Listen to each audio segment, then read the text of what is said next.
Did you know that in the 19th century, when women across the world were struggling for basic rights, a small princely state in India was ruled by women for more than over 100 years? These were no ordinary rulers, they were visionaries, reformers, and pioneers. Today, let's uncover the inspiring story of the Bhopal Begums. Four generations of remarkable women who defied patriarchy and transformed Bhopal into one of the most progressive states in India. Our story begins with Qudsiya Begum in 1890. When her husband Nawab Nazar Muhammad Khan died, she became the first woman to rule Bhopal. This was groundbreaking because at that time women rarely stepped into political roles. Qudsiya Begum not only held the throne but proved her mettle as a leader. She worked for justice, public works, and most importantly, set a precedent that a woman could rule. She also trained her daughter Sikandar Begum to follow in her footsteps. Sikandar Begum was unlike any other ruler of her time. Known for her fearlessness, she often inspected troops herself, sometimes even riding into the battlefield.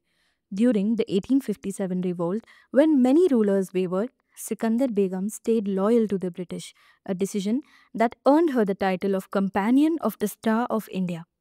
But she was not just about politics. She improved administration, built roads, and ensured law and order. Her strong leadership made Bhopal one of the best governed states in India. Then came Shah Jahan Begum, who ruled for nearly 50 years. And just like her namesake, Mughal Emperor Shah Jahan, she loved architecture. Her most famous legacy is the Taj ul Masjid in Bhopal, one of the largest mosques in India. She also promoted education, art, and literature and published her own book titled Tehzeeb-e-Niswa, focused on women's etiquette and empowerment. Under her rule, Bhopal became a cultural hub. She was both a patron of beauty and a champion of women's rights.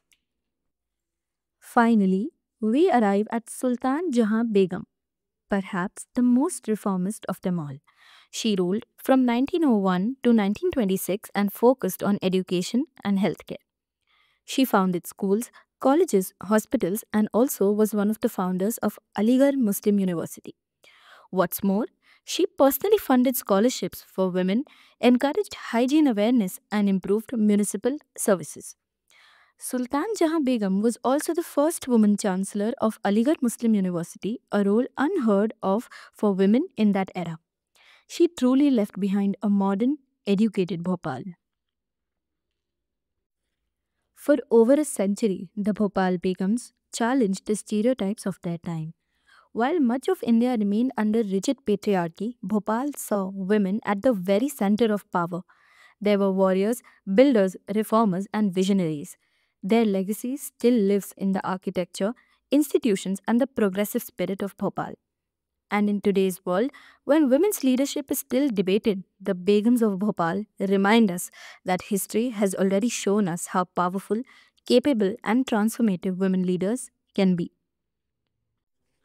If you enjoyed this story of the Bhopal Begums, don't forget to like, share, and subscribe for more untold stories of India's history. Comment below which Begum inspired you the most.